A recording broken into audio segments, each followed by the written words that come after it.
Welcome to the Combat Learning Podcast. I'm your host, Josh Peacock. If you aren't already, please go to combatlearning.com/newsletter to get subscribed to updates on the podcast and training resources. To say thanks, I'll give you my transfer cheat sheet, a simple list of do's and don'ts for how to design your practice activities for maximum effectiveness. If you've ever wondered if your training methods are going to transfer to competition or self-defense, this cheat sheet is for you. Plus, I'll send you my little ebook, An Introduction to Motor Learning for Martial Artists, to get you up to speed on what we're talking about. Go to combatlearning.com/newsletter to claim that now.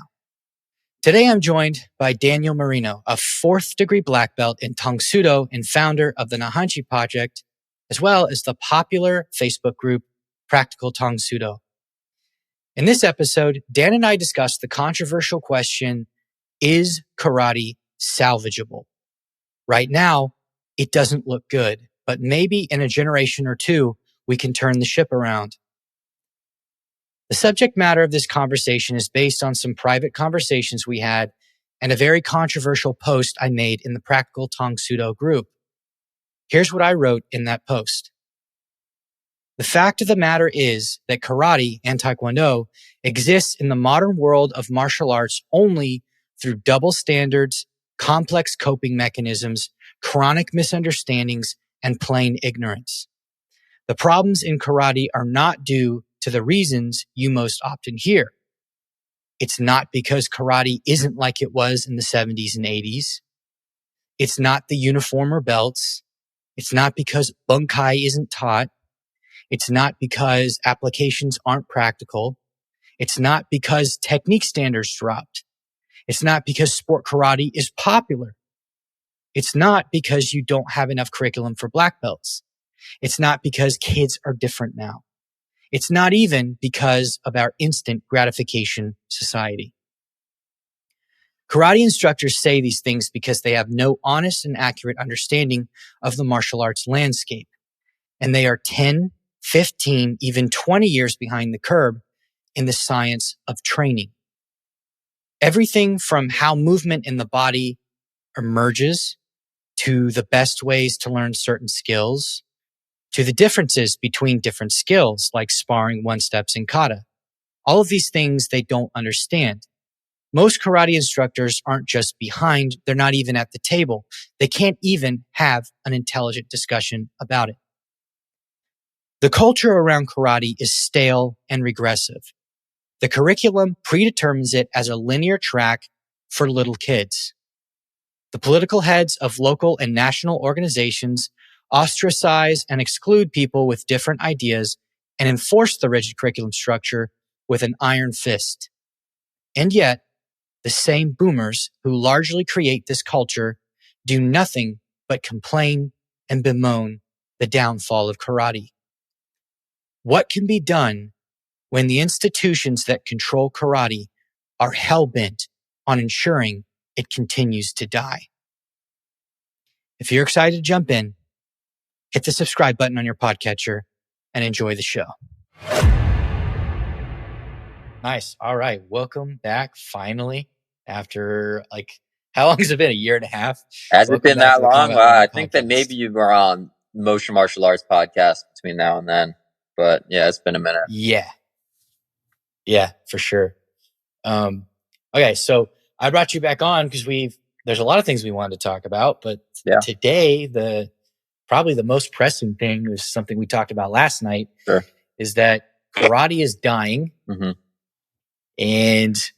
or it seems like it. Traditional martial arts is kind of in trouble right now. It's in a growing stage. Mm-hmm. And we're trying to figure out if karate is salvageable. Sure. And you had a spicy take on that. Yeah, man. Thanks for having me on. Yours was first. I'm happy to get into it. This topic of is karate dying, are traditional martial arts dying, is one that I feel like I've spoken to a lot of people about. I've seen a lot of takes on it, and it's like I think we got to clarify our terms here a little bit. I run a commercial Hmm. karate school, and I've been doing well. I have more students now than I've ever had before. So in one way, Good. karate I think is doing fine, but the reason why is because it's a martial art that's generally practiced by children, and I don't mean to um that, and I know that you agree, that's not entirely a negative thing. I enjoy teaching kids. I think martial arts is a great activity for kids to participate in, and it's great. But it has to be examined a little bit. So it's like, why is it Hmm. that it is not a martial art that adults are generally interested in? And I Yeah. know that you and I both have ideas about that, but let's get into it. Yeah, that's an important clarification. When I say traditional martial arts is dying, I'm not saying that there's nobody doing it Mm-hmm. or that there will ever be zero people who do Mm-hmm. it. Really, it's just adults don't practice it as much anymore, and the trend seems to be moving that towards it being almost exclusively a kids thing, and there's a lot of reasons for that. Sure. So I think one that we definitely agree on is that when instructors look at programs, they bemoan the fall in technique standards. Um, they look at the amount of adult students they have now versus how many they remember training back in the day, Yeah. and the hard, I guess, a sort of sense of the hardness of the training and all that kind of stuff. And so instructors they like to glorify an era of karate, 70s, 80s, maybe even 90s, but mostly 70s and 80s, that I don't think was ever that great of an era. Yeah. Surely No. there were more adults practicing back then, but Sure. karate was not better No, back then it than it is probably now. was worse, honestly. Yeah. And that's the Yeah. thing, is that so there's been a very clear demographic change, that the people interested in karate has changed. The Mm-hmm. training I'm sure has changed too, but people often make a correlation between the two of those, that they're like, oh, it's not like it was back in the day because we used to train so hard. And listen, I mean, anytime, obviously different people train different ways, and I'm not saying there weren't people training really hard, even doing like crazy training, like training that's bad for your body and breaks you back in the day. I know Yeah. all of that was going on, but the fact is that that was going on because karate schools used to be packed with young adult men who were ready to rumble. Yep. That is not the state of the art today. I just speaking from my own experience, I think it's pretty typical of most karate instructors out there. The vast majority of my students are kids. A lot of young kids, between like 5 and 10.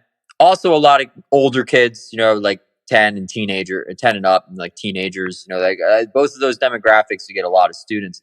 In terms of adults, we get some parents, sometimes people that always were interested in it, wanted to try it when they were younger, never got into it. Now their kids are training, so sometimes they sign up too. Those are typically the adults that you get in karate. Right. And it really, and it's not that I found it very surprising, but it wasn't until I really started cross training, first in Brazilian Jiu Jitsu, then briefly in Muay Thai before I wrecked my knee, and now in boxing, that you start to realize, like, hey, martial arts are popular among adults.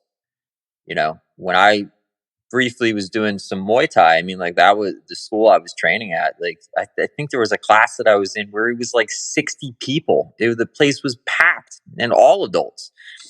And I think you'll still sometimes hear from karate people, they'll say like, oh, like the war, the culture has failed us. Kids aren't the same. People aren't the same nowadays.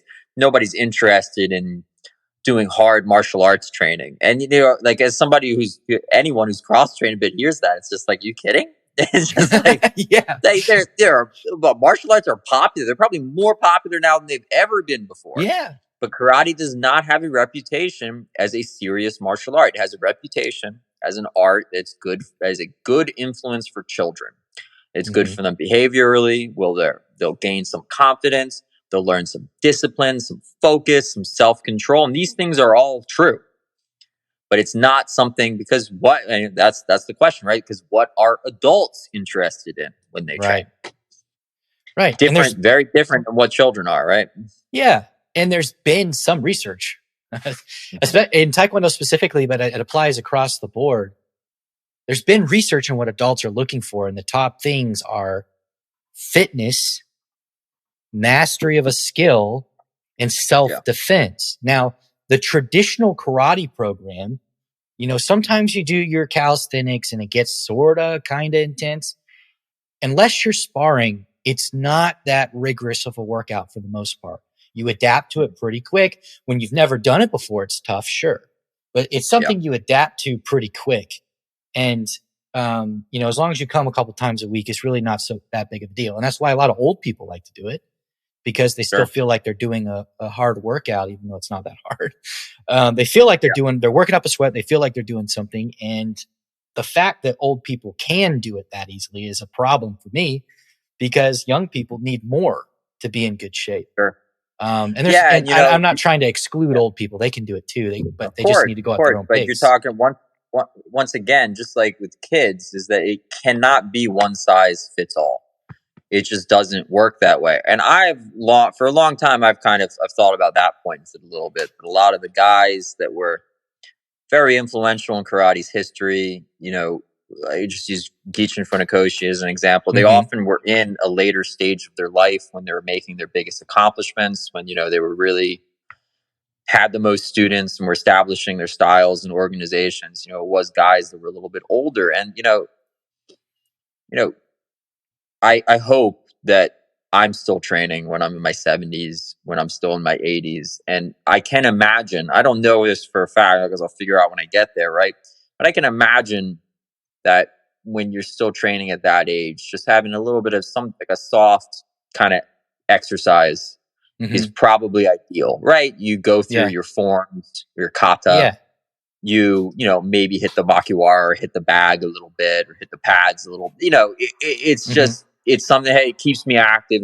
And it's something that's kind of close to my heart because I actually, I spent a lot of time with my grandmother who turns 90 this year. I helped my dad take care of her. And, it's not something that's really found in Western culture as much. It's kind of, athletics are kind of treated as something that's for young people, and it's not. Right. And I can't help but imagine if she had, and, I think Tai Chi, of course, is a good example of this. That's a martial art that I think really evolved in that direction.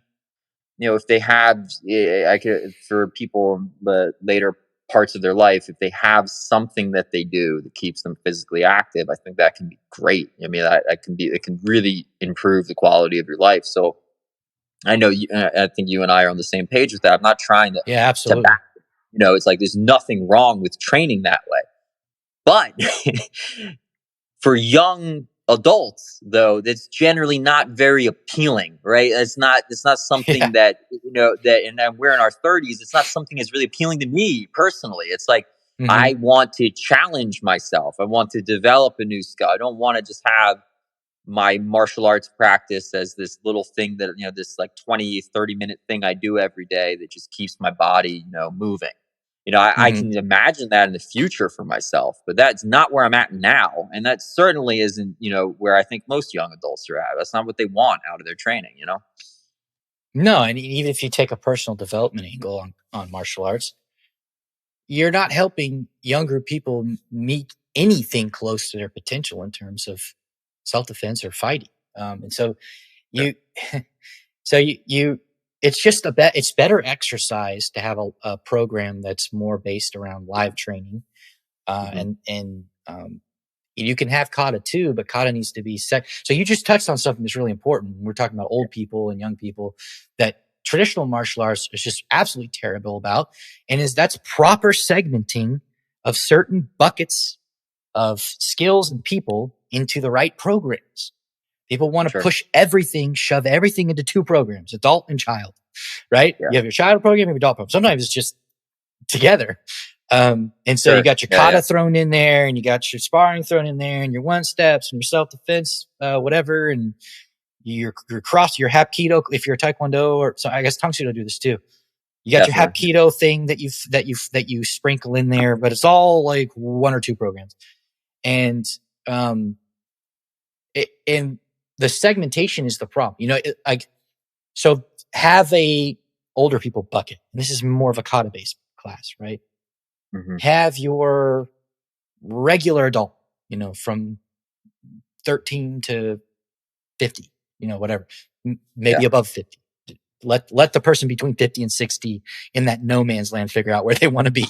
And then have your kids class. But more than that, like, why do we need to have, why do we need to take up 30 minutes with solo practice stuff? Like going over people's katas or one steps or things like that. I think we just need to get rid of Yeah, one it's the steps. basis of the curriculum. And I mean, to Mm-hmm. be fair to a lot of people, this is all inherited. This is what many of Yeah. the old karate masters said, that, kata is the foundation of the art. It's what, is supposed to be the basis of it. And I don't know, it's probably an archaic thing. It's something that comes from previous time, but I think it's ceased to really to serve its purpose in that context. Mm-hmm. I I practice forms, of course, myself. I like them personally. I like practicing them. I like analyzing them, and I think that that's fine and all. But in my opinion, for somebody of my age and my ability, it should be a smaller part of what I do. Like, and you and I think agree that what I focus on now, and I mean, it's the way that just it's done in boxing and the martial art I'm training in currently, is Mm-hmm. that the focus of my training is sparring and conditioning.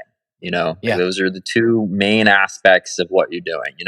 When I go to the gym and I'm training with my coach, a lot of it is just intensive exercise, right? Trying to increase your output and, a lot of bag work, develop power, but also develop your cardio, your ability to just, sustain, high output for a long period of time. And then also a lot of sparring, because that's when it all comes together, and you can't develop functional ability without it. So and it was similar in Muay Thai. I would say that I was in Muay Thai for a long time, but my impression of it from the classes that I took is very much a lot closer to what I'm doing in boxing now than what's typical in karate. Yeah. Muay Thai class for me was get in there and you hit pads for a long period of time, for that's most of the class. And then afterwards, you either Mm-hmm. do light sparring or you do like conditioning exercises. That was a typical class, the place that I was training. And, they were killer workouts, man. It's like hard workouts. And it's one of those things that it's like, that's why it's appealing to young men. It was a good way to challenge yourself. It also develops better ability because it's so much more focused. It's like everything that you're practicing, right, it fits together very nicely. It's like you're practicing the impact aspect of it. A lot you're hitting pads or doing bag work, which of course did a lot of as well. And then you're also practicing using it, sparring with it a lot. Karate has those things, but they're often very underemphasized. And what's Mm-hmm. emphasized instead is, kata forms, and like and then so it's like my problem isn't even necessarily with kata and forms. I feel like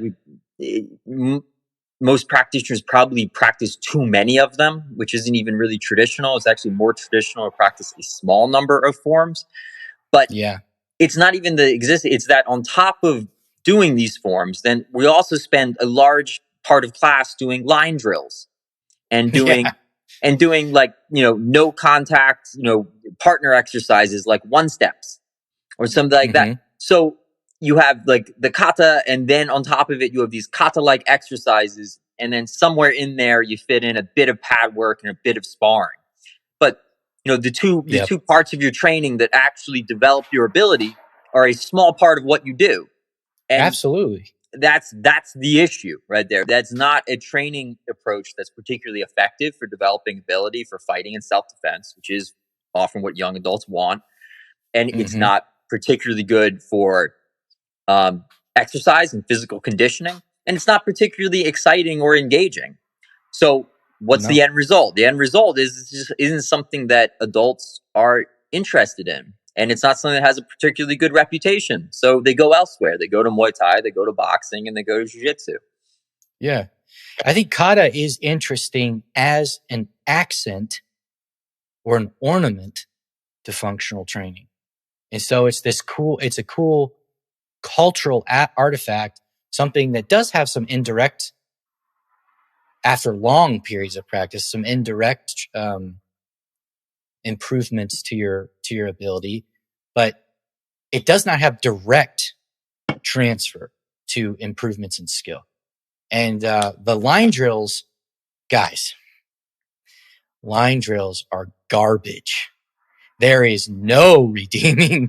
There is zero redeeming aspects to line drills. You will never change my mind on this. There's not one reason ever to practice something in the air unless you are shadow boxing solo. There is no reason ever to learn a technique in the air. If you're gonna engage in isolated practice, which I'm not super into, but sometimes I think there's a place for it. You need to have a target for the person's limb to organize towards. Always. Don't tell them to look at eye level on the wall to aim your kicks. Put a freaking target in front of the person and let them make contact with it. Never practice in the air, ever. Yeah, and one of the things too is that at least like that criticism is valid of kata and forms too, but at least there is an actual traditional element to those practices. For some people that's important to them, that the cultural and the historical aspect of a martial art is something that's interesting and engaging. I would not say that those people are in the majority, but it certainly is, and I'm one of them though. It's something that is a part of the martial arts and it has validity to it. But it's just a fundamental misunderstanding, I think, of what develops functional ability. We obsess over practicing this technique that's totally out of context. And then I believe we were having a conversation the other night. I think this was the comment I made that kind of sparked this discussion. Was they said that karate guys become very, very good at making what they're doing look good.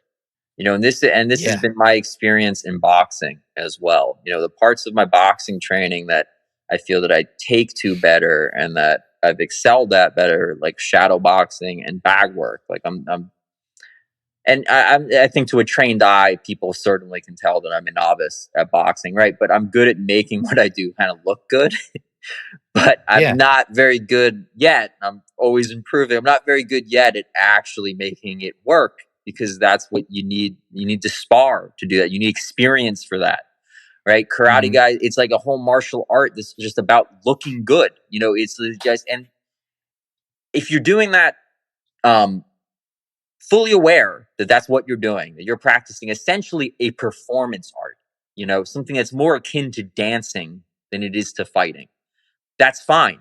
That if that's what you like and that's what you want to get out of your training, go for it. But the problem is that most people don't want that, and it's sold to them that it will develop their fighting ability, it will develop their ability to fight and defend themselves.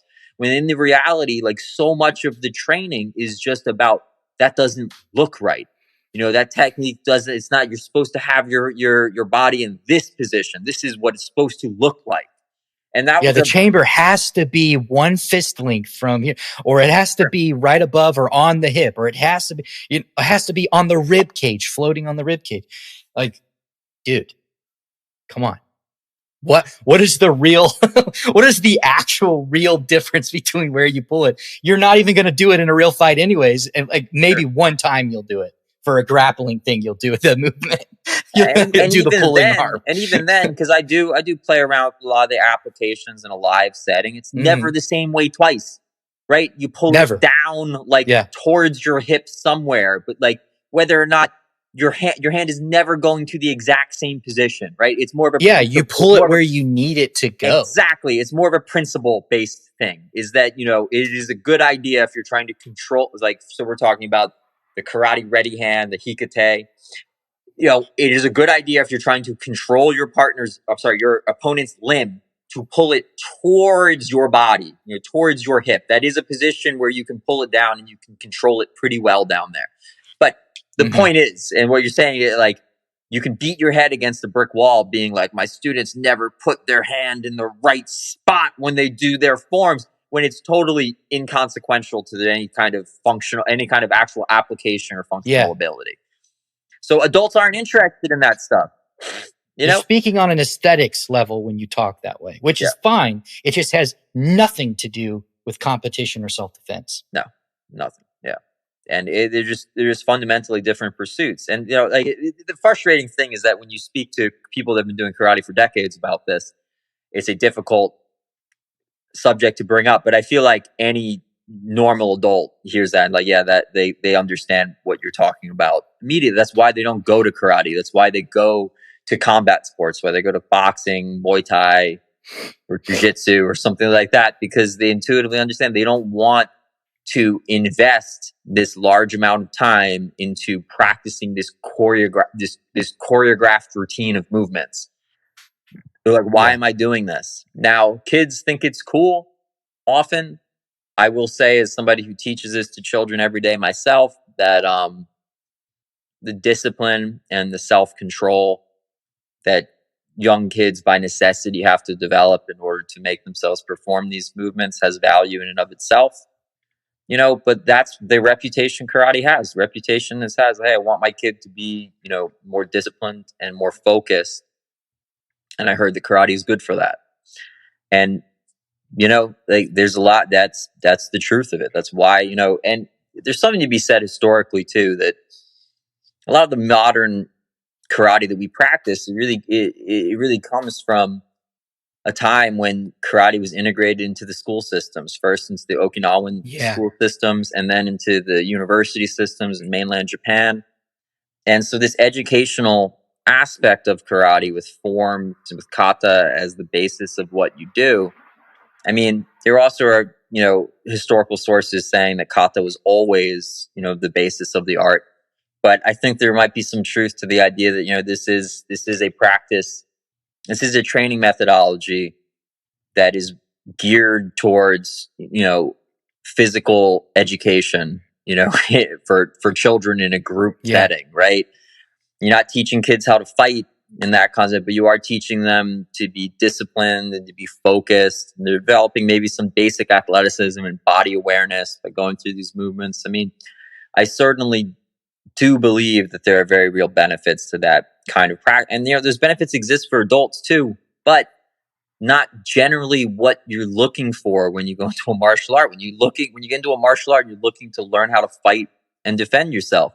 And it seems like everybody except those who are already in the karate community understand that's you don't go to karate for that. You're not going to learn how to fight and defend yourself well by going to a karate or another traditional martial arts program. You're going to learn how to fight and defend yourself by going to a gym where they practice a combat sport. Yeah, absolutely. And so we talked about there's all these elaborate coping mechanisms that karate instructors use to sort of justify to themselves why they won't reorganize any aspect of their programs or cut things out that we basically know don't work well, like one steps. People have got to have their one steps for some reason. For some reason, these things did not become popular in karate until the 20th century, but we've got to have them in traditional karate for some reason. Sure. I know that people like Ian, you, me, some of my friends in taekwondo, there's quite a few of us that are really hate them, and we have good reasons for it. We can defend it. Yeah. But people are just not convinced. Yeah.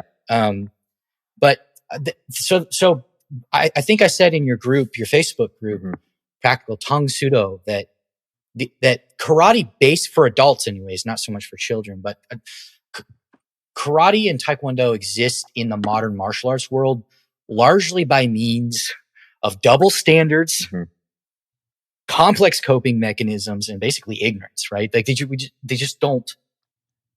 Karate people often have a way of speaking that sounds intelligence, but you can tell if you know anything about motor learning or motivation or physical education or anything like that, you can tell pretty quickly that they using smart words to try and talk about things they don't actually understand very well. Sure, yeah. You have this nonsense methodology that can't change because it's traditional, or it's often not really that traditional. It's pretty modern. Right. And that's where the thought process starts, is that this has to be justified. So then you find things to justify it. It's classic backwards thinking with it too.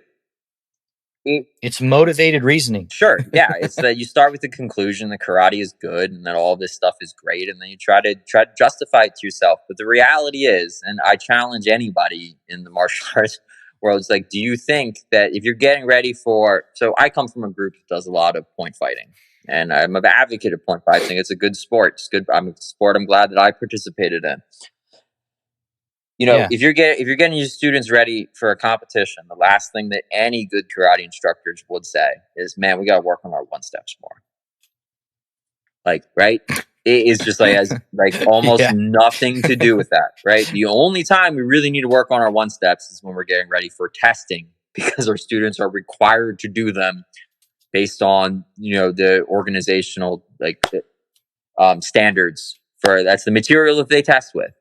And it's one of the frustrating things, especially coming from a group that has always had a strong sport emphasis in what we do, is that I'm a big advocate of all of that stuff. I think that if you for the sport karate, I think it has its limitations as well, and it's good for it to be supplemented with other types of sparring, right? I think point sparring can be fine, but it develops very specific skills.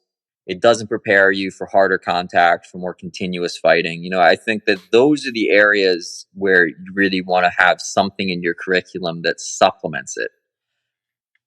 Stuff, but what you see in traditional martial arts is guys, just talking crap on sport karate, on sport practitioners, right? Even though they participate in the sport themselves, because they're like, we're not like them because we're martial artists. We train for real fighting.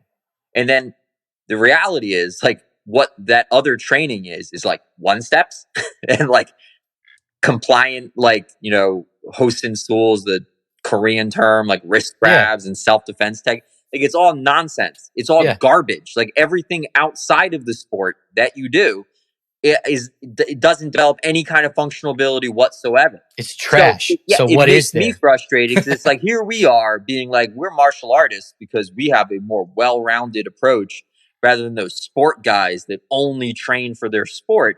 And the reality is, okay, so we're just not as good at the sport as they are. And then we just have a bunch of archaic nonsense that doesn't really develop any kind of functional ability whatsoever. And that's our martial art. It's one of those things that is frustrating, because you can just see so clearly how it would be very easy to make it better, right? It's there we have these things that we practice that already are good, right? Because they have an actual real context that you're applying it to. Even if it's something like point fighting that has a very restricted rule set and therefore develops very specific skills, can develop some bad habits too. You at least have a context that you can train for, right? That you can apply what you're doing to very specifically. But then the problem is, outside of that, there's all of this curriculum that isn't related to that, but it's related to some imaginary context, self-defense. It's one of those terms that's so loaded in martial arts. It's what does that even mean? We're training for self-defense, like a criminal attack. So I have to memorize half a dozen different wrist grabs. That resembles a criminal attack in some way. It's total nonsense, from start and. Yeah, and it takes you 12 straight months to even get through that. Sure. Yeah, it's a memorization-based curriculum at the end of the day. It's the easiest and safest thing in the whole world to do live. and you never ever do it live Yeah. ever. and every variation is strung out, is milked out for 6 to 12 months. Yeah. Yeah. It's just one of those things, man, that it's like, you have this memorization based curriculum. I mean, let's be honest here. The reason why, the biggest reason that this stuff is sticking around forever, apparently, is because it's easier. You know, it's just so easy when you have instructors that have just taught this way for so long to just keep doing it forever, because they've just, you know, it's hard and to go out there and to try to do something new. You got to take a risk. You got to put yourself out there. You got to try something. You got to see how it goes. But instead, you just keep doing the same thing forever with that too. And despite the fact that you're seeing this demographic change, you're seeing like, wow, you know, young, you know, able-bodied men have no interest in what I do whatsoever. They're in my community and they're going everywhere but here. I'm just getting the kids. Yeah. And so then how do you react to that? The way that I reacted to it, I was like, okay, well, I want to try to understand the martial arts world a little bit better, which essentially means, you know, first I trained with some karate guys that, you know, Ian Abernethy and some others that do, you know, both self-defense based stuff and, you know, like kata application based stuff, which I like. But then really, you know, more recently, I've just cross-trained in other martial arts and combat sports, Brazilian Jiu-Jitsu and now boxing. I've been enjoying it so much. You know, I feel like it's really broadened my understanding a lot. And I think it's made me a much better teacher and made me able to offer a lot more to my community. You know, I think that's the correct way to respond to it. The incorrect way, which is the common way, is to be like, kids these days, you know, they're not like they used to be, you know, like that. Or can't stand it. Yep. Can't stand it. Dude. Yeah, it drives me crazy. Or to say it's when people like, you get know, down, when people get down on their kids. Yeah, absolutely. And it's also people that are like, you know, well, they just don't get it. They don't understand that, you know, this is real karate and, you know, they're just, you know, following the hype. And, you know, you still have people saying that MMA is a fad or like Brazilian Jiu-Jitsu is a fad. It's like at this point, they're like fads that have been going on. The first UFC was what, 1990? Was that 94? 95?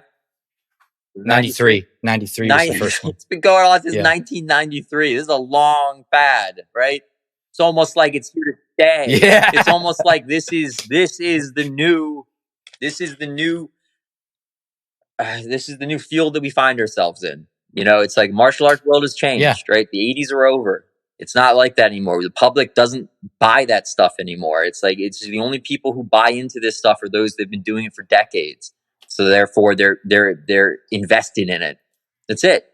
You know, and I've a little bit, it's frustrating for me as a little bit of a younger instructor, because 20 years from now, when a lot of these guys are going to be retiring, I'm going to still be trying to make a living doing this.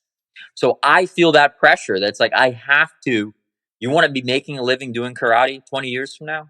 Well, right now, the reputation already ain't good. You know, the reputation is it's a good activity for kids and that it's not a serious martial art that, you know, adults should be doing. That's concerning to me. You know, it's like, oh, what's going to be like 20 years from now? You know, so I'm doing the only thing that I can do, which is I'm trying to be proactive. I'm trying to take my responsibility to my students seriously, that I have the responsibility to be the best martial artist and the best teacher that I can be for my students. I'm not just going to ignore inconvenient information that I'm exposed to. I'm not just going to be like everybody, oh, the world is wrong and doesn't know any better. That's the wrong way to do it. That's shooting yourself in the foot. And that's how we got ourselves. That's how the martial art got itself to where it is today.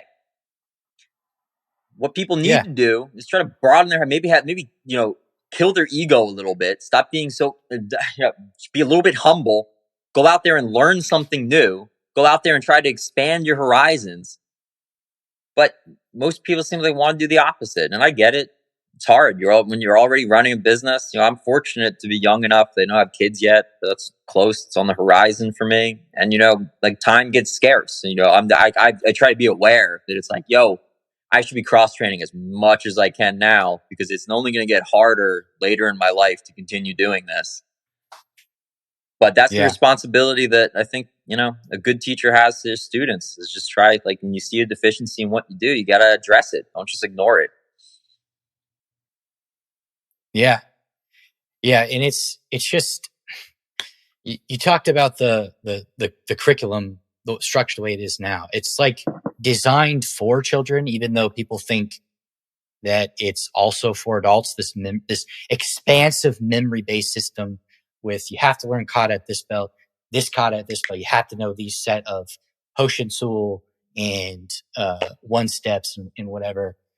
This is embedded in the business of traditional martial arts, right? This structure and the stratifying across the belts and everything was like established.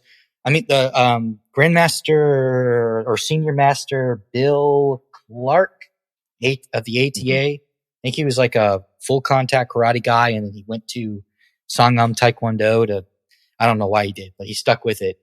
And he totally changed. He basically created what people think of as the dojo model.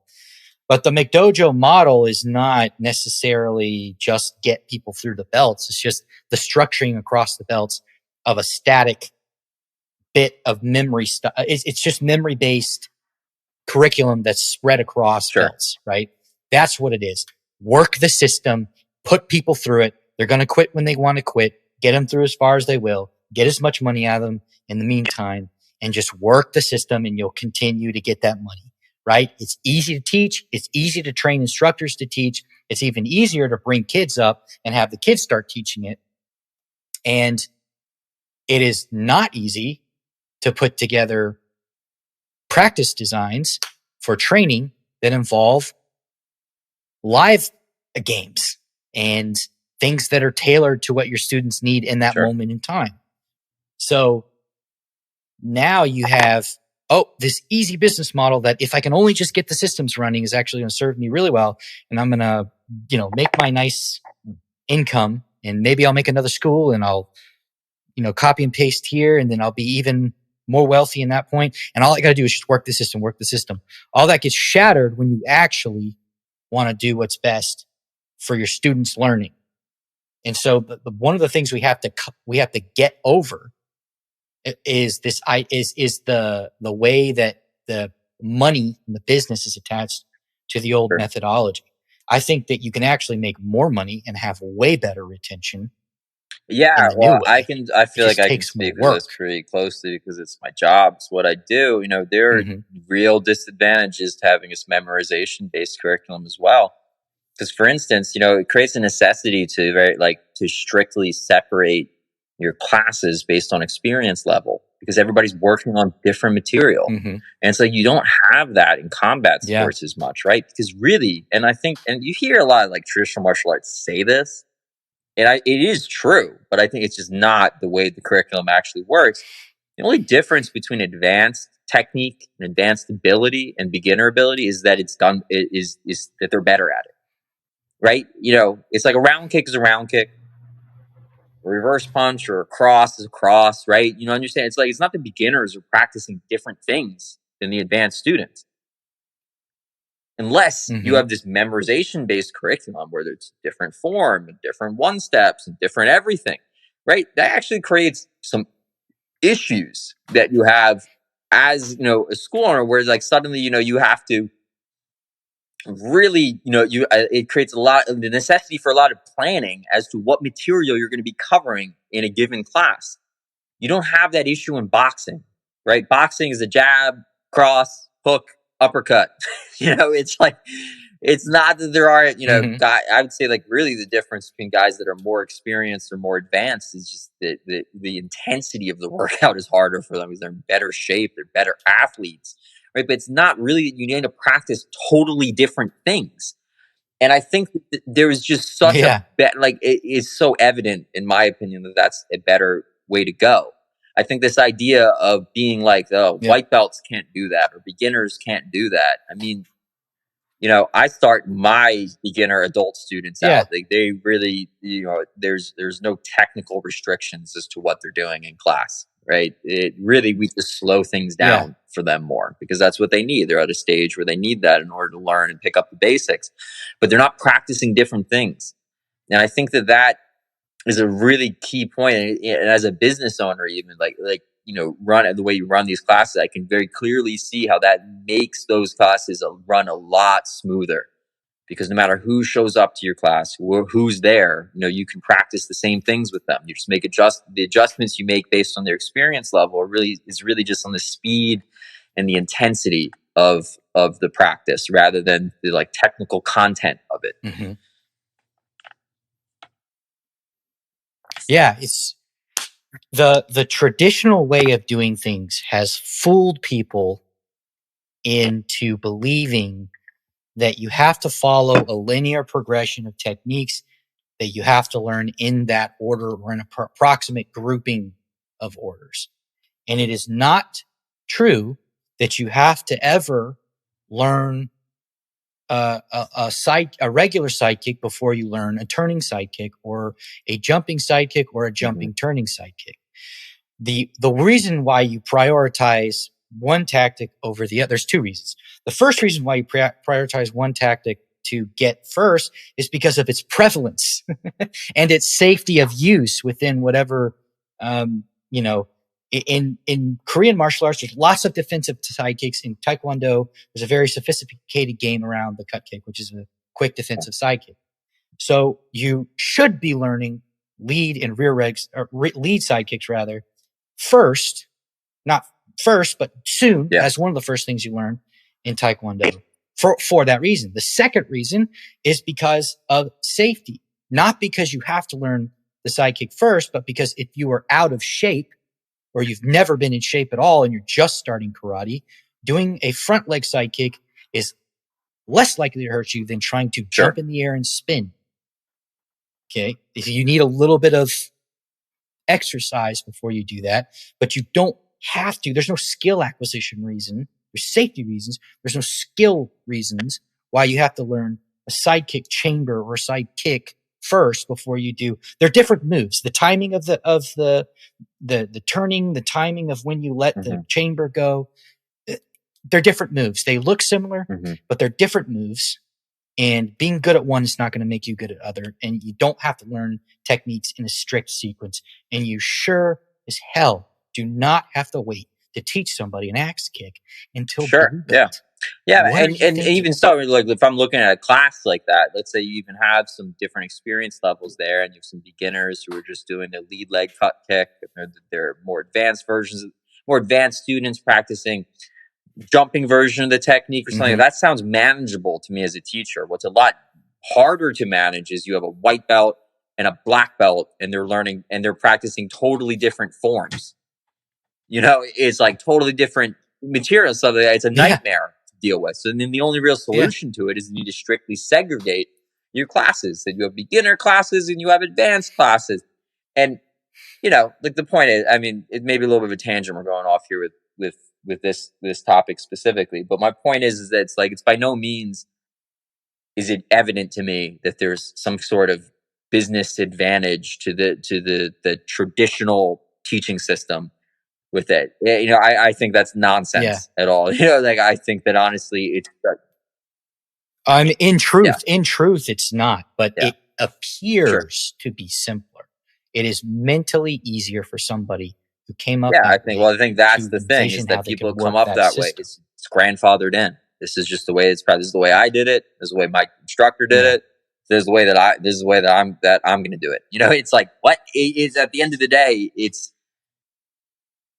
I think it's one of the traps you get a lot with these like really modern martial arts, but they're called traditional martial arts, that by its very nature, something that's traditional isn't supposed to. It's supposed to be an element of it that isn't changing. It isn't an innovation. It's a tradition, and I am for that in a certain way. Like I said, in my opinion, that's why I think that it's perfectly valid, and why for me personally, it's like you keep the traditional forms as a part of what you do. I do find value in those traditions, but those traditional forms are actually traditional. It actually does come from, some of them very, very old. Even the more recent ones, like the Pyongyans, come from what, 1900, something like that. It actually is an old like we practice this traditional martial, like traditional one steps from the freaking 80s. It's like a tradition that started in the 80s. Like it's not really traditional. Why? What makes it so that we need to do this forever?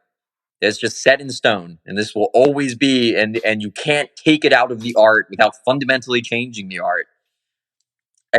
It's just nonsense, you know? Yeah. Yeah. I think like with the early Shotokan and some of the stuff in Okinawa, one steps probably started around 30s, So I actually 40s researched this to recently. be There seems to popular. be that there But was a a manual written by Chomo Hanashiro, who was a direct student of Itosu and a teacher in the Okinawan school systems. I believe it was dated 1905, and it mhm, seems to be a written description of a practice that seems a lot like one steps. And in the hard written record, that is the yeah, oldest reference to one steps you can find. 1905. 1905, and then we get video evidence. Well, I've written, Shoshin talked about this, but he got them his from, Yep. his teacher Yep. Choki Motobu. And so we're talking about the 30s or 40s for what most people in very Sure. traditional Okinawa are doing. And then people who are doing Tang Soo Do and Taekwondo, you literally are Exactly. talking the That's 70s like and that's 80s. Like that's how recent Sure. most of, especially Taekwondo, that's how recent you're talking Oh in yeah. terms of the one steps they do. And then you have some people that are like, just make up your own one steps. Yeah, exactly. So there's no tradition to it. There's no tradition at all. Why even do it? Why do it at black belt? People are always telling me, well, you got to know basic targeting, which is they don't understand motor control, but it's not a thing. But if one steps are for basic targeting, then why do you do them all the way up to past black belt? That's a good question. Like people make these like this. It's what I was talking about with the double standards, right? It's just if they were to look at another art and find a deficiency, they would never, ever, ever give it the leeway for the mental gymnastics that they engage in to, I say they, but I mean we, our community, that we engage in to perpetuate what we do with our weird curriculum idiosyncrasies. It's wild. And one that I was thinking of recently that really floors me is that when we talk about formal karate and formal taekwondo, a small difference like holding a block with one hand and then adding a supporting hand. These are separate techniques. They have a separate nomenclature. They might have a similar function. People might think of them generally as very similar, or even virtually the same techniques, but they are formally separate techniques. And we look at that and we're like, yeah, we're so detail oriented and smart. Look at our taxonomy and everything is like very neatly understood. I was just sitting here doing the same movie like 80 times. This is, everything is like so neatly understood. And then we go to kata and do application, and we change the movement way more. The origin, the trajectory, the hand formation, the angle, the stance. We change everything about the movement such that we strain it. It looks barely reminiscent of the original kata movement to make it practical and applicable. And we say, oh yeah, that's the same move. Okay, so when we get to formal karate, we make a small change and we're like, oh, those are separate techniques. But when we do kata application, we change it way more and we say, oh, that's the same technique. It's just applied. Yeah, man. So, and I think I have an interesting perspective on this because a lot of practical karate guys, for anybody not familiar with that term, what practical karate generally means is a lot of like form applications, kata applications. Also, I would say like a self-defense focus, like a lot of Krav Maga type combatives type stuff. It's an attempt to reclaim karate and, make it something more practical. It's something I've kind of contributed to some extent. But, what you're talking about here is interesting because many people will be very critical of the applications you see in like the World Karate Federation, like team kata competitions, right? Where like, they interpret the form so loosely that it just can be anything. You know what I mean? Like it can be flips and crazy, like acrobatic techniques. It just makes it into this like movie choreography. And now the practical guys will look at that and be like, look at how ridiculous this is. Mm-hmm. But then, like you're saying, he'll turn around and be like, well, the secret meaning behind what you're doing here is actually, you're like putting your foot behind your knee because you're actually wrapping your leg around your opponent's knee and then taking them down. Yeah, scissor takedown. Mind blown. Like, well, it's like, but anyway, man, this is one that I think would be good for us to get into because I definitely have a foot in the door with the application-based community, and a lot of the content that I put out there is based on form application, specifically application of the form Nahachi. And it's something I've talked to people about a lot, that, we really need to ask ourselves, it's like, how loosely can you interpret something before you're kind of just making kata? And people will say, sometimes seriously, I think more often kind of tongue in cheek, that like Nahachi is everything, like everything is Nahachi. It's like almost like, that's a problem, right? That like, if this is an interpretive practice and you're willing to be very loose in your interpretation, you can just, anything is it, right?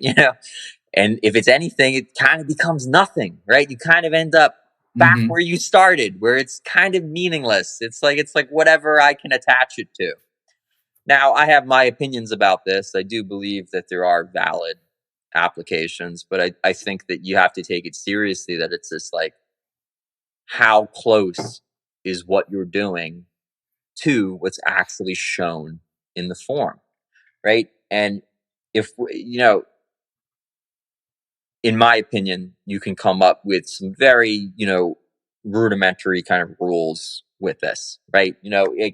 It can't be something where it's like, if you are, like the form shows you this, but what it's really saying is this thing that's totally different, right? It's like, because you just very quickly get into this space with that where it becomes, it's too loose. It can be anything, right?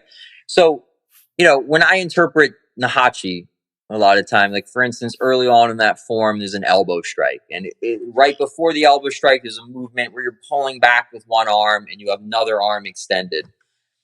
And I interpret that as a simple hold where you're controlling one arm tightly, you're off to the side of your opponent, and then you find the bicep with the opposite arm to control it, puts you in a pretty good defensive position, and then it's also you're in a pretty good position to set up a counter strike. For me, I feel like that. And although it's, of course, not exactly like it's done in the form, because the form by its nature is something that's static. And the way that I apply things in sparring, which by its nature is something that's moving and changing and alive. But you can see how there are basic fundamentals to the movement that make sense in that application, right? Yeah. But, with a lot of what you find, even from people whose work I follow and who I have some respect for, with a lot of what you see in the application world, it is by no means a clear connection. And, it's a lot of what we're talking about here. We're just becomes another thing where you're just preaching to the choir. You're just making content that is for karate people that are already have the conclusion that kata is valid and teaches awesome techniques, and they just need to find the proof of it.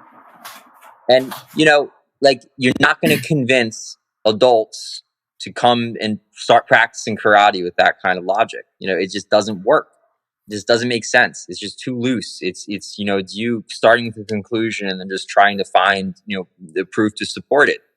And, now, do you have any thoughts on that? I have something we can go to with jiu-jitsu for that, but. I think a lot of people, they look at kata and they say, well, actually you learn from it these things, and they have these extravagant principles and a long list of different tactics. And there's techniques to deal with everything you could ever need is in kata. And what I really think it is them projecting something upon a canvas. Yeah. They're not really extracting anything from the kata. They're interpolating something into the kata from themselves. And that's what I think it is. And the exercise, the idea, it's just misleading to say that everything that they teach is actually from the kata. When you look at karate kata, I think there are some things that seem to be apparent in the movements.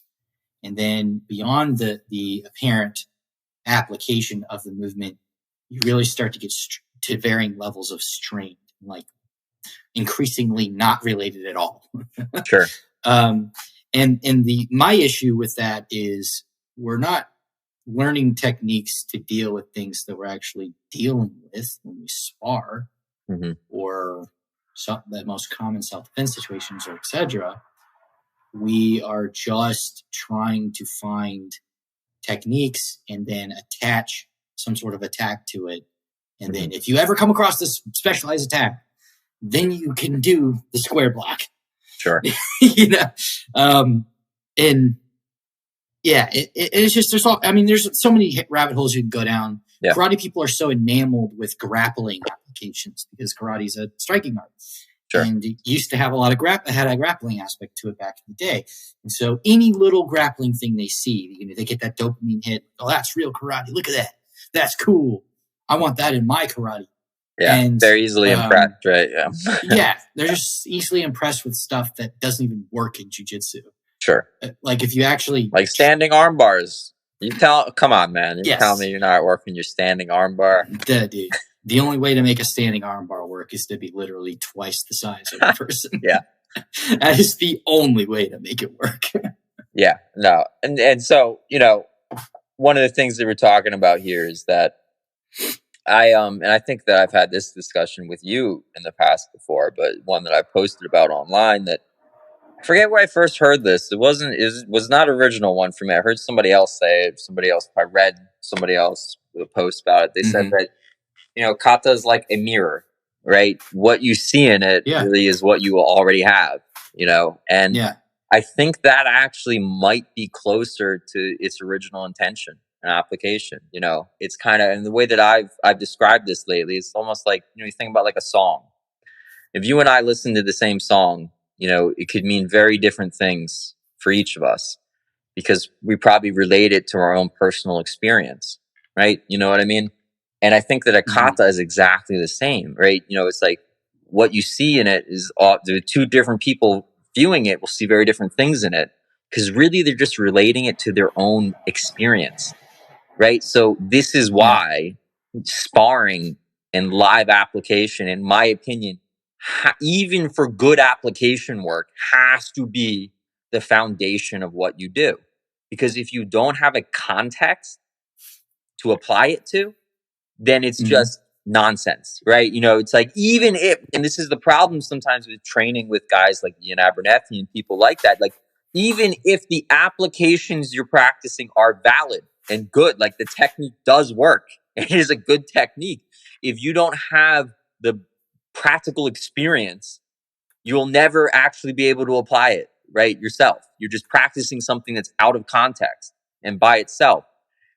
So, and this is all, I don't think that anybody can answer this definitively because it's information was kind of lost to history, but you have to wonder sometimes like how these practices originated and why it seems that there was never any, even going back to the oldest written records. Nahachi is my specialty and I've been writing a book about it. Motobu, who you mentioned, Shoshin Nagamini's teacher and a very prominent karate practitioner, he actually in one of his books gave an analysis of Nahachi. And he was very loose in his interpretation. I mean, he said things like, you hit him with the elbow. An elbow strike is shown in the form because it looks nice, but really you would hit them with a punch. And he said things like, in the cross-stepping... Exactly. He said in the cross-stepping motion, the hitting meaning behind the cross-stepping motion is that you're kicking the opponent. And he said that, there's a foot sweep in Nahachi. I interpret it as a foot sweep. He said that was a preparation for a kick. So, even in his day, and he's often propped up as, a prime example of karate's practical roots. But even when Motobu analyzed Nahachi, he analyzed it in a very liberal way. A very open way. And it just made me come to the conclusion. I was like, if that's the way, Motobu was a guy who trained with Matsumura, who trained with Tosu. I mean, like, he trained with some of the like most important, prominent people in karate's history directly, right? And it's one of those things with him that it's like, if even he was applying it, that was interpreting it that way, it kind of makes me assume it was always a practice that was open to interpretation, that it was purposely crafted that way. It was crafted in a way that there were never any definitive applications. There was never a two-person practice that was the original, and then the kata was the solo exercise that they created to go along with it. It was always supposed to be this like open kind of artistic thing that people are supposed to look at it and then relate it to their own experience, and that's where the applications come from. Now, and it's one of the things I like about Abernethy's work is that he actually does have a live element to what he does. I think that if there is a standard for a valid application, it should be very simply like, does it work? You know what I mean? Like, does it bear any resemblance to the form whatsoever?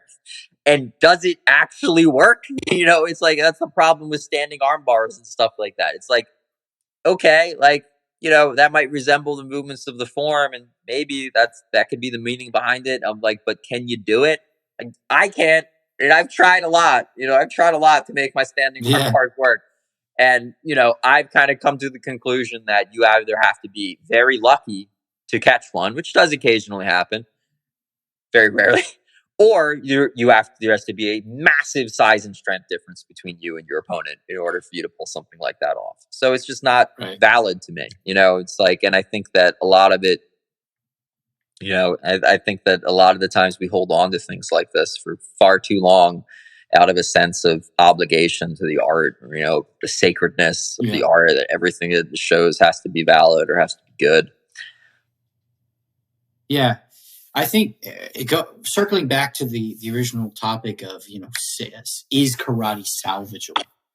Yeah. These things are nice to have. It's nice for people to have better bunkai, better application, better analysis of the kata. It's a nice thing to have. It's also impossible to enforce across any organization. And it's not going to save karate. What's going to save karate is a different organization of training. Training that is focused on live training, and maybe not everyone can do the whole constraints-led approach because it's very difficult. But maybe they can do a more templated version of it. I believe that can be a thing too. It's not totally true, the constraints-led approach. It's not totally individualized in the way it ought to be, but it's a heck of a lot better than what people are doing right now. That's what's going to save traditional martial arts, not better bunkai. Sure. No, I agree. And you and I have talked about this stuff in the past before. I'm a big advocate for just sparring different ways to develop different skills. It's like, for me, what I feel like getting into bunkai and getting applications was a good stepping stone. It kind of it broadened my horizons a little bit. But the conclusion that it really led me to was just that you need to have a sparring practice that's related to this stuff. And that's why part of what I do with all of my students now in my own training is that we have long range sparring and we have clinch sparring, as well as point sparring and stuff like that. And the close range, like standing grappling with strikes, in my opinion, is a lot closer to how karate probably was originally practiced. I think that the forms make a lot more sense when you interpret them from that context. And it also just develops better functional ability. I mean, it's like bunkai is kind of, it very much is a dead end for many people if you just pursue it by itself. I think that it can be interesting, it can be engaging, right? But ultimately what you need live experience. You need practical experience applying these things. Absolutely. And that comes from sparring. So, that's definitely a big thing I'm an advocate for. It's not better applications, not the right applications that karate needs.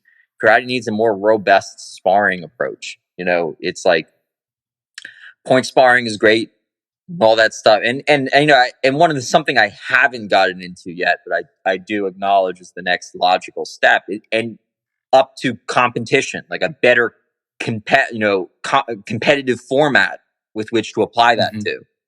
And these things, of course, already exist. Things like Kudo is a good example of a modern, martial art, modern sport that I think, karate can be applied to, and is probably a lot closer to what, some things in karate's roots.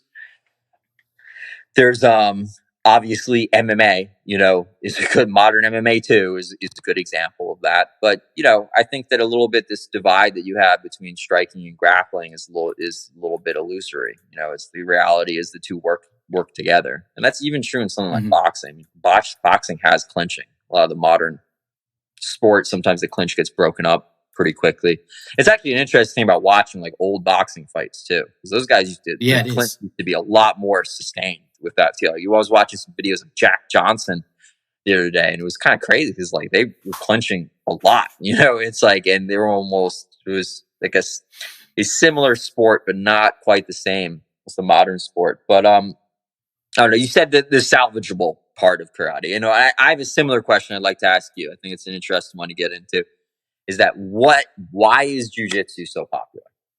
Why is it why is jiu-jitsu? Why is it when karate is having this problem where it's not something that adults are interested in, something maybe it's good for kids, but it's like, why is it that jiu-jitsu doesn't have this problem? Jiu-jitsu is popular among adults. It's kind of enjoying a period of popularity right now. And what makes it so appealing? And I know that, you and I both practice jiu-jitsu, so we probably have like personal opinions about this, what makes it appealing to us, and then also a broader perspective. Do you have any thoughts on that? Yeah, I mean, there's a messaging element of it that karate doesn't have, such as it's used in the UFC. But sure. But and people recognize that it's effective. Now, jiu-jitsu is actually disappearing from the UFC. Not disappearing, but sure. Wrestling has really unseated it, and the only part of jiu-jitsu that gets a lot of use in the UFC, effective use, is submissions. Sure. A lot of the other tactics, either fighters for some reason can't do them when they're being punched, or they don't work when you're being punched. I don't know which one it is. I hope it's the fact that the fighters just forget to do it. Sure. But so there's a messaging element that is useful. But most people that do jiu-jitsu have no ambition to do MMA or to cross-train. Many of them don't even watch UFC or MMA. They just want to do something that's good exercise and makes them feel safer. And so jiu-jitsu makes them bow on the mat. Jiu-jitsu makes them wear the pajamas and the belt. And they make you to respect the belt hierarchy, right? So a lot of boomers are like, nobody wants to wear a belt and a uniform. Just train in this is the Krav Maga guys. Train with whatever you want in a t-shirt or whatever. Doesn't matter. People like uniforms. They feel like a samurai when they put it on. Okay. Yeah. And it's functional. It's not, and it has a lot of functionality to it. So that is not the real problem. That is a coping mechanism. It is an inaccurate identification of a problem. And there's so many, I mean, even kickboxing guys, they have their uniforms that they wear. A lot of them, the ones that are non-Muay Thai, they wear more of a karate type of thing in the belt. So it's not a real issue. Adults are totally willing to wear a uniform the same way they're willing to wear a jersey to play softball or basketball or something that's more organized for adults. Yeah. They're totally willing to wear something like that. So that's they're motivated by belts and all that stuff too, Mm-hmm. It's like, yeah, man. I mean, I think that my opinion about it is that when adults get in there and they do jiu-jitsu, right, it's just immediately evident that it's something that feels a lot more real, right? You know what I mean? Listen, you can talk about trends in MMA and jiu-jitsu not being as prominent a part of MMA as it used to be, because maybe a lot of the jiu-jitsu stuff doesn't work as well with competent strikers. And what I mean by that is strikers that know how to deal with jiu-jitsu specifically, right? They know how to shut that down. But, like self-defense gets a lot of lip service in martial arts a lot of the time, but that's not the case with a lot of self-defense, right? At the end of the day, a competent jiu-jitsu player, I'm sure, can take down and submit 99% of the human beings that they come into contact with, on a daily basis, right? Yeah. And I think that it's evident from the beginning and not practice that you're practicing something that is hands-on, that is live, that's real, right? It's not just, okay, to give you the opposite of that with karate, it's just like you have to do all these exercises, right? You gotta do these choreographed movements. It's like, am I going to explain them to you? No, I'm not going to give you any explanation as to what they mean whatsoever. And even if I do give an explanation as to what they mean, no, we are never really going to apply it live. It's always going to be applied in a pseudo live setting where there isn't any real legitimate resistance or anything like that. There is an honesty and a sincerity to jiu-jitsu that comes through the live element of the practice. And I think that's what makes it engaging. It also, of course, like with everything else, it also is a barrier to entry for some people that it's tough. It's physically demanding. It's uncomfortable. And, for some people that will cause them to quit, which is why some jiu-jitsu places will hold you off, won't let you roll, won't let you spar right away, make you wait. Because they want you to be kind of invested in it first before, you got to jump into the pool. And jiu-jitsu has a really high turnover rate for students. And yet they have these huge, healthy adult programs. And one thing I did want to say that occurred to me is that it's not just the nature of the program, it's also that jiu-jitsu gyms are better at marketing to adults. And so there's a little bit of a self-fulfilling prophecy with karate and taekwondo schools, and that they just don't have good marketing to adults to get them in the program. And I think you can circumvent a lot of the bad press on karate and the general cultural view of karate can be totally circumvented. Because there's so many people that don't know their butt from their elbow when it comes to martial arts. They don't know that taekwondo has a bad reputation. So many times at work, I've talked to somebody and kind of, did the thing that you do. It's like, yeah, I did taekwondo, but my taekwondo it's not the one you think it is. It has a bad. They're like, I don't know anything about that. Yeah, I didn't know that taekwondo had that reputation. These are just regular adults that could sign up at your school. Sure. Yeah. You can circumvent a lot of that with better marketing to them. Yeah, no, definitely. I think that there might be some truth to the idea that, karate guys chose to market more to kids, and that's why it's got a good reputation for being good for kids. Yeah, it's easier. It's easier to do. But at the end of the day, I think what keeps adults, young men, engaged in something like jiu-jitsu, and it's the same thing with boxing, something like that, is that it's the sparring, it's the live element of it, that it feels realistic. I don't know if you would say the same thing, but I've heard Martial Arts Journey's Rokas talk about this, that he said that even when he was an Aikido instructor, he always felt that he kind of knew that that what he was doing didn't really work. And when I heard him say that, it kind of hit me hard, because I always felt the same way. I always kind of understood, even when I was young, that. And Jeff Thompson, the guy who I'm a really big fan of too, has written a lot of really good books. He said it too. He said, if you haven't been tested, you will not be confident. Yeah. He said, you just will not be confident in your abilities if you haven't been tested. It doesn't matter what you do. It doesn't even matter if what you're doing is legit and it's good, technically sound, good stuff that would work. If you haven't been put in a position where you are under pressure and you have to maintain your composure and make it work, you will not be confident in your ability. And I think that adults intuitively understand this. And that in jiu-jitsu, it's the same in boxing, the two martial arts I'm doing right now. It's like that pressure is there, right? It's real. right?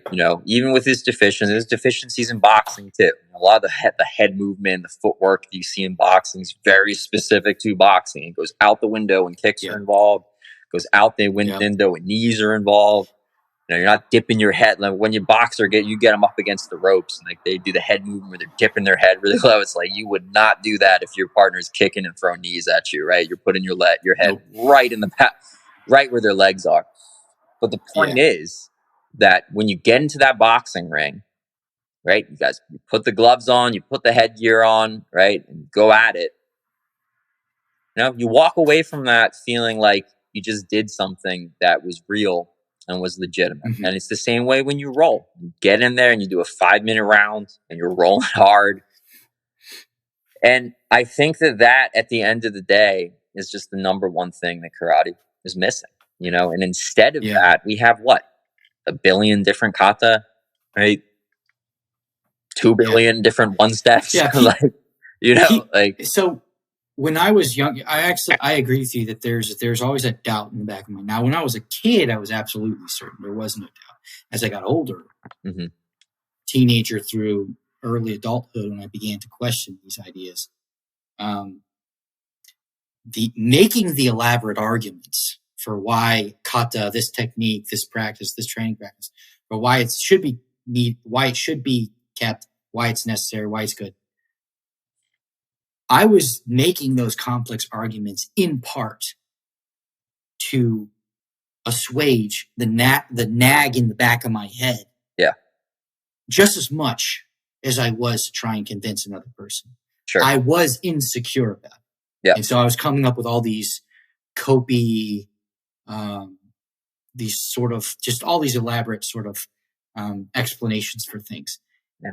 Justification, right? Yeah. And then I started doing, after I'd done jiu-jitsu for a while, I realized you don't need that. You don't sit.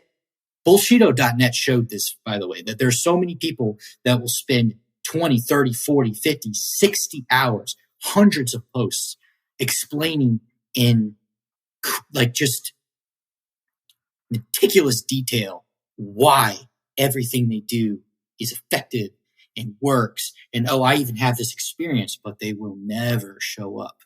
Mm-hmm. They will never they won't even show you video of sparring. They will never show up to spar somebody. Yeah. Why?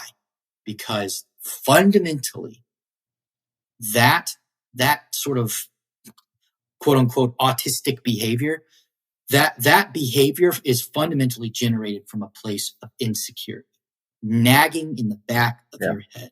It's hard to explain if you've never felt it before. Sure. It's not as if you're wringing your hands and like just explicitly lying. Mm-hmm.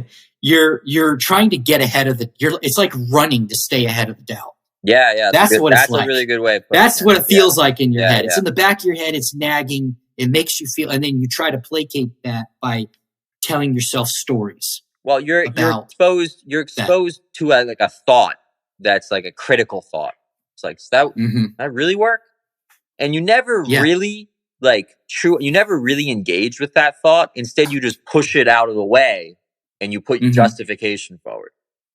You're like, no, it does work because A, B, C, D, And listen, I'm not trying to... And I create categories and reorganize things just so it keeps everything standing the way it's supposed to. But meanwhile, it has nothing to do with reality. Yeah. You're almost just it's like, it's like sparring with yourself almost. It's like you're exposed to a thought that you don't like, something you don't really want to engage with. So you just distract yourself by putting something else forward. And, that's one of the frustrating things sometimes having these conversations with other martial artists. I think you and I both can appreciate it because, you'll be exposed to an argument and you'll be like, yep, I was there 5 years ago.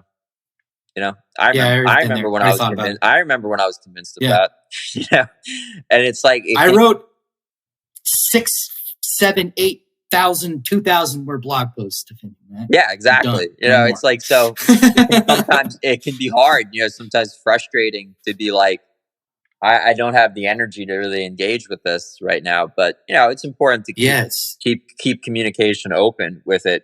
But I came from a good karate group, I think, all things considered, in that there was sparring in what I did. There was even competition. I did engage in it.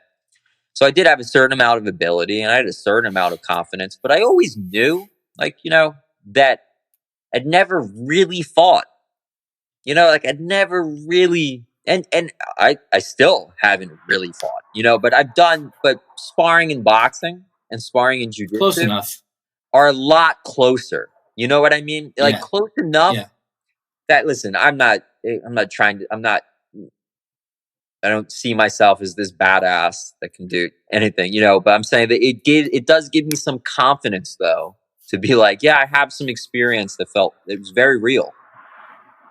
Where coming from like a point, kind of karate background where everything's light touch and listen, there's value to that and it teaches you some good skills. I'm not trying to bash it entirely, but I just always had that suspicion that I always had that feeling that there was a confidence that was missing from it. And I think it really just comes from not being tested, and that's the big thing that's missing from karate and why adults aren't. And to bring it back to what we're talking about, is karate salvageable or whatever? It's like, why are adults not interested in karate? Because so much of what we do is just devoid of any kind of real test, any kind of real way of challenging yourself. It's light contact type sparring without any grappling involved or anything like that. And it just doesn't. Adults, I think that you used to be able to get away with a lot more because people didn't know any better. But now we're living in the post MMA type martial arts world where I think even just your average dude who's looking to get into martial arts, they kind of understand, like, oh, this is what fighting looks like. Oh, look at these guys, MMA fighters or boxers or kickboxers or whatever, or grapplers or something like that. And then they see like karate or something like that. Like, oh, it's kind of weird.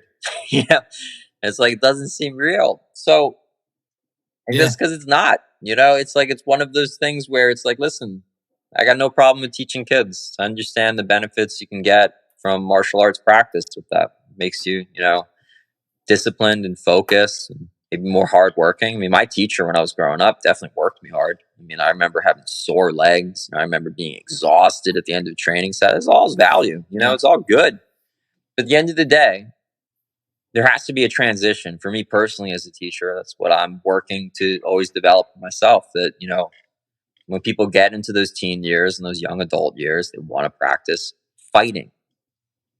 And then I do believe there probably is a time that goes beyond that when it becomes more like, oh, this is something I do just to stay active and healthy and because I like it. And it's all fine. It's all valid. But, this mystery, it's no mystery. It's like, why is it that karate has this reputation as something it's not a serious martial art for adults? And that's because the practical live elements are missing. And that's the number one thing. If people are serious about rehabbing karate's image or reinventing karate into something better, that's what it needs. It needs those practical live elements. And, it's a good thing. Listen, at the end of the day, I'm excited about the future. I think there's a lot of really good things happening in karate right now. I think Karate Combat is a great promotion. It's kind of trying to push this, trying to give karate people themselves their own full contact, kind of promotion to get into. I think that, work of people like Ian Abernethy and stuff, I think although bunkai can be a dead end in and of itself, I think it can be a good thing to be exposed to. It can broaden your horizons a little bit. Start to look at the martial arts world as a bigger thing about grappling and other types of training. And I think there's a lot to be optimistic about in the future. But I don't think that, I think that people need to be proactive about the way that they approach those things. And you got to take it on yourself, especially if you're in a position of authority where you're teaching others. It's like, this is what my students pay me for, to be the person that is thinking about these things, that is going down that is exploring these avenues, that is testing what I do, make sure it's really legit, and is coming up with something better when I find deficiency. And I think at the end of the day, that's what's really missing a lot from the industry, is guys just burying their head in the sand. I'm just going to keep doing the same thing I've always done because it's good and I don't need to justify myself to others. Fine, man. Your students that are already bought in and already in your school, maybe that's, you don't need to convince them. but don't complain when you don't get any adult men and you're coming to your school, because stop making up stuff that's just not true. Sure. About why you're not getting adults. Yeah. People that they think they've located the problem, what they're really doing is just telling you what their biases are, because there's no real information anywhere that they're keyed in on to get this. They're telling you that karate's just not tough enough anymore. Yeah. Karate's just not, kids are different now. Yep. And it's just not, nobody's practical and everyone thinks it's whatever. And I'm the only one who's practical. Or my people are the only ones that are, we alone are the practical karate. Yeah. It's just, all that stuff is just not true. If you want to save karate, it has nothing to do with belts, uniforms, language. There's nothing to do with the way kids are, the way adults are. The society is not your boogeyman. It's not your society is not steering people away from karate per se. All these different things, your curriculum might be hindering you, but the fact that you don't have enough stuff to memorize is definitely not the problem. Just all these things that I've heard people cite for why adults don't want to do stuff. New techniques, cross-training techniques, none of that stuff matters. It might be good, but none of it matters. Not a single bit of it matters. What matters is better training methods, live training that's fun, and that people feel, it makes them feel confident that they can manage a competitive or self-defense situation, and better messaging to communicate to your market. Those are the only two things that will save karate. Better outward messaging to your local market so that people see that what you have to offer is aligned with what they want, and a better program that makes them feel competent. Yeah. Doing katas in the air and rote one steps do not make people competent. They look on the TV and they see fighting. They look in the jiu-jitsu school, they see rolling. They see people engaging honestly, and people are becoming more aware of that. Now, they still like to do the drilling, they like to do the repetition, all that kind of stuff, but they're willing to suffer that stuff. In jiu-jitsu, they're willing to suffer all that because they believe it's going to help them roll more. Yeah. Karate guys they have a weird relationship to kumite or sparring, where if they spar, it is often rarely, right? With the exception of Kyokushin. If they spar, it is rare. And they usually only do the sports sparring, which is fine. And if you're a sports school, good, but they don't do anything else. So they bemoan this sort of training, but they never do anything else. Yeah. And so, that's, if you want to boil everything down, this conversation's been winding, but if you want to boil everything down, it's all those things, all those reasons people cite, all the boomerisms, as I like to call them, have nothing to do with the problem. The problem is the training and the communication with the market. Yeah. Those are the problems. The training methodology and the communication to the market. Makes sense, man. Yeah, absolutely. That's one we didn't even get into. It's like we talked about that. I made a post about it recently about how it's funny how everyone, including karate guys, seems to think that most karate sucks. Yeah. And it's like weird with it implied that it's just like, but I'm not a part of the problem. Like all you other karate guys are part of the problem. And it's like, Jesus Christ. It's like, you do not hear that in other martial arts. I mean, you get infighting in all martial arts, but I don't think I've ever heard boxers be like, most boxing sucks. It's like, it's telling about the state of the art when everyone seems to agree that like McDojos are the problem, but everyone thinks, so where are the McDojos at? Everyone seems to think exactly. That. Everybody seems to think everybody thinks everybody else is a McDojo. Exactly. It's like that is frustrating. It's frustrating to me. It's like it's one of those things where because there's an arrogance that's built in there. It's like there's a lack of self-awareness is astounding there. It's just like how if everyone is saying this is not like a fringe type position to take. It's a default position. It's like it's a psychosis. Yeah. It's a mass psychosis. There is no reason to believe that everybody's a McDojo. Sure. They're just cynical for no reason. Yeah. And that's at the end of the day. It's just not wanting to confront those hard truths. It's like, all right, a lot of the methodology that we inherited, it's the product of everything from the 1920s up until the 80s. There's a lot of most karate organizations are still doing. It's like that's the problem, man. Is that the world moves on. People do things. And I started reading a history of Brazilian Jiu-Jitsu.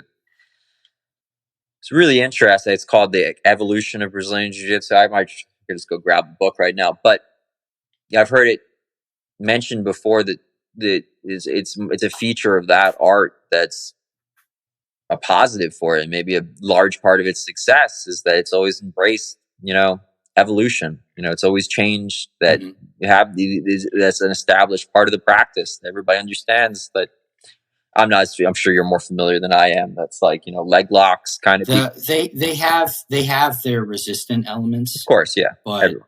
Yeah.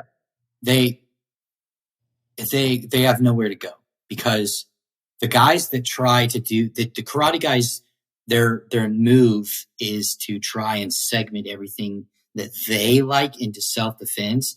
Oh, we don't do any of that sport stuff. That's just sport. Yeah. You show some like really cool, very effective jiu-jitsu choke or something. Well, that's just sport. That would never work in the street. Yeah. What we do over here, our kata, that's for self-defense. Our one steps are our self-defense. We do self-defense. You like my force field that I do for it? And so everything's protected by the self-defense force field, even though it has nothing to do with any of that. And so jiu-jitsu can't run and do that. So they try to do that move, but it doesn't work very well. Yeah. And so basically the very competitive aspect of jiu-jitsu bludgeons that element into obscurity, and most people laugh at them. They do make some good points occasionally, but on accident. Sure. Yeah. They do make points about punches, but they also don't train punches the way you ought to in order to be able to handle it. Yeah. And that was actually another one of the positive things. More and more people are cross training. It's becoming more. I have a lot of peers, even people in my own organization, that cross train now, and it's gives me hope for the future, because I think that's the way forward. It's like, don't box yourself in, don't stay in your bubble, get out there. And I've always said too, it's like maybe it's me personally, but I think for a lot of people too, one of the really, and it's not even really, it is functional, but not really. It's like one of the fun things about martial arts, in my opinion, is just exploring it. Just like seeing what's out there, and going out there, and part of that is like looking at what's online, which is fun and all, but also cross training is so much goddamn fun. It's one of those things that I do not understand, this kind of like norm where it's just like, you're a Tang Soo Do guy, you do Tang Soo Do for the rest of your life, and you do it just like this, and you train this way. It's like, listen, man, I don't care what martial art you practice. I think that if you practice that martial art exclusively, and you never, you reach a point of diminishing returns. You reach a point where it's like, hey, man, you've kind of gotten as good as you're going to get in this specific sphere. And the best thing that you can do to continue your improvement is to go out there and try something else. And it's been so fulfilling. And it's a lot of fun, and I just think that I think that might be the number one thing I think would help the art, is just, we all should be doing that, especially people like me that are in a position, like a teaching position, where this is my job. My training is a part of, I call that, those are work hours for me. When I'm doing jiu-jitsu and boxing classes during the day and teaching karate at night, like that's my work. That's my work day, and, not for nothing, but like, it's a pretty sweet gig when you just teach 4 hours a night. Like that's your whole work day. And then train the rest of the day. It's like, it's not bad. It's not bad at all. It's like that. It's the martial arts lifestyle. Absolutely. But it's like, it's a responsibility. You should be doing that, in my opinion, especially when you're young and able. Things might change for me a little bit. If and when I have kids, I think that obviously life happens, and there are other things you have to do. But especially people like me that are in that position, man, it's like, get out there and do it. It's like, and it's so much fun. It's only been, I'm really glad. And, a lot of it's also just overcoming the awkwardness of it. It's like, even for me personally, it's not easy for me, to go into a new school with new people and have to kind of establish it. But that's a part of it. It's a part of what helps you grow and makes you better. Is that too. It's just having to establish yourself in a new community, Yeah. Absolutely, man. I think that's a good way to cap it off. Yeah, absolutely. Thanks so much for having me on, man. It is always a pleasure talking to you. So. Really appreciate it. Yeah, dude. Pleasure having you on. We could go on forever. Yeah, I know. We really could, right? Yeah, it's been a while. Got to get ready for bed. All right. All right, man. Cool. Thanks for coming on. All right. I'll talk to you later, man. Thanks so much for listening to the Combat Learning Podcast. If you enjoyed this episode, remember to leave us a review on Apple Podcasts or Google Podcasts or your podcatcher of choice. It really helps us out. Finally, this episode, including the intro music, is produced by Micah Peacock. Thanks in advance, and I'll see you on the next episode.